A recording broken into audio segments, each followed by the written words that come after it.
తెలంగాణ విమోచన దినోత్సవ వేడుకలు సికింద్రాబాద్ పరేడ్ గ్రౌండ్ లో జరుగుతున్నాయి। లైవ్ లో చూద్దాం। कर्तव्य परायणता और बलिदान देकर न अपना नाम देश में ही अपितु विदेशों में भी ऊंचा किया है। यह प्रतीक है करोड़ों भारतवासियों तथा हर सरकार के विश्वास का, जो इस बल के जवानों ने आदर्श वाक्य सेवा, निष्ठा तथा अप्रतिम शौर्य व बलिदान की अपूर्व मिसाल कायम कर हासिल किया है। इनके शौर्य की झलक తెలంగాణ విమోచన దినోత్సవ వేడుకలు జరుగుతున్నాయి। మనం లైవ్ లో చూస్తున్నాం। సికింద్రాబాద్ పరేడ్ గ్రౌండ్ లో ఈ వేడుకలు చూడొచ్చు। మనం కేంద్ర ప్రభుత్వం ఆధ్వర్యంలో అధికారికంగా సెప్టెంబర్ 17న విమోచన ఉత్సవాలను నిర్వహిస్తోంది। హైదరాబాద్ లిబరేషన్ డే పేరుతో మహారాష్ట్ర, కర్ణాటక, తెలంగాణలో ఈ ఉత్సవాలు నిర్వహిస్తున్నట్లు బీజేపీ తెలిపింది। సెప్టెంబర్ 17న విమోచన దినోత్సవాల్లో పాల్గొన్నారు కేంద్ర మంత్రులు కిషన్ రెడ్డి, గజేంద్ర సింగ్ షెకావత్, బండి సంజయ్ ఈ కార్యక్రమానికి హాజరయ్యారు। భారత రక్షణ మంత్రి రాజ్నాథ్ సింగ్ కి గౌరవ వందనాన్ని ఇవ్వనున్నాయి పారామిలిటరీ బలగాలు।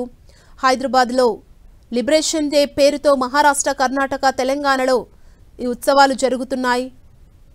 మనం ప్రస్తుతం చూడొచ్చు సికింద్రాబాద్లో సెప్టెంబర్ 17న విమోచన దినోత్సవంలో పాల్గొన్నారు కేంద్ర మంత్రులు కిషన్ రెడ్డితో పాటు పలువురు। రాజ్నాథ్ సింగ్ కి గౌరవ వందనాన్నిచ్చి పారామిలిటరీ బలగాలు మరి కాసేపట్లో ఈ గౌరవ వందనాన్ని రాజ్నాథ్ సింగ్ ఇవ్వబోతున్నాయి। సికింద్రాబాద్ పరేడ్ గ్రౌండ్ నుంచి మనం లైవ్ చూస్తున్నాం। తెలంగాణ విమోచన దినోత్సవ వేడుకలు కొనసాగుతున్నాయి సికింద్రాబాద్ పరేడ్ గ్రౌండ్ లో। త్యాగం చేయాల్సి వచ్చినా సరే చేయాల్సి ఉంటుంది। వారి షహాదత్ కేవలం ఒక బలి కాదు, భవిష్యత్తు తరాలకు ఒక గొప్ప ప్రేరణగా నిలుస్తుంది। వారు తమ ప్రాణాలు విడిచి తద్వారా మనకు స్వాతంత్రం, భద్రత మరియు శాంతికి హక్కు ప్రసాదించారు। షహీదుల పేర్లు చరిత్ర పుటలకే పరిమితం కాకుండా ప్రతి భారతీయుడు అమరంగా నిలిచిపోతాయి। వారి రుణాన్ని ఎప్పటికీ తీర్చలేం, కానీ వారిని గౌరవించడం, గౌరవించడం మరియు వారి వేడుకలకు హాజరయ్యారు పలువురు నేతలు। మనం చూస్తున్నాం సికింద్రాబాద్ పరేడ్ గ్రౌండ్ లో ఉత్సవాలు కొనసాగుతున్నాయి। తెలంగాణ విమోచన దినోత్సవ వేడుకలు పరేడ్ గ్రౌండ్ లో జరుగుతున్నాయి సికింద్రాబాద్ లో। కేంద్ర ప్రభుత్వం ఆధ్వర్యంలో అధికారికంగా సెప్టెంబర్ 17న విమోచన ఉత్సవాలను నిర్వహిస్తోంది। మనం చూస్తున్నాం అక్కడికి రాజ్నాథ్ సింగ్ చేరుకున్నారు సికింద్రాబాద్ పరేడ్ గ్రౌండ్ కి।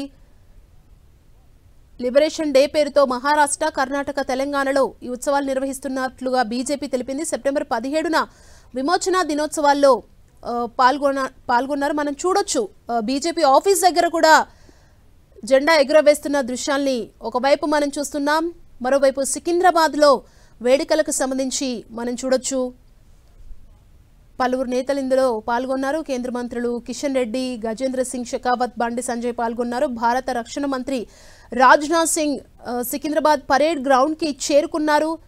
మనం చూడొచ్చు మరి కాసేపట్లో రాజ్నాథ్ సింగ్ కి గౌరవ వందనం ఇవ్వనున్నాయి పారామిలిటరీ బలగాలు।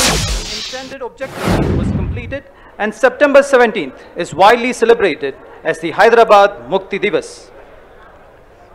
युद्ध स्मारक पर गणमान्य व्यक्तियों के साथ आज के हमारे माननीय मुख्य अतिथि परिचय करने के पश्चात यहाँ समारोह स्थल पर पधारेंगे।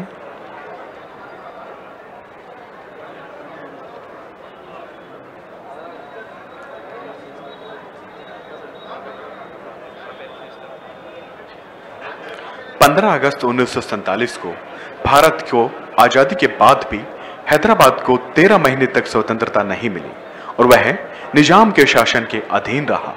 17 सितंबर 1948 को ऑपरेशन पोलो के तहत भारत के तत्कालीन गृह मंत्री सरदार वल्लभ भाई पटेल के प्रयासों से पूरे राज्य को आजादी मिल गई।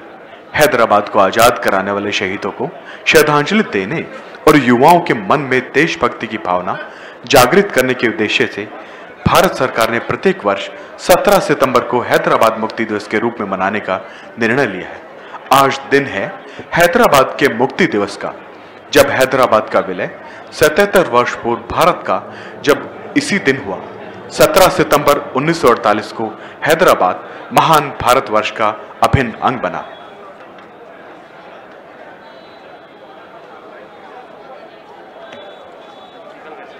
अब से कुछ ही क्षणों में माननीय मुख्य अतिथि महोदय समारोह स्थल पर उपस्थित होंगे।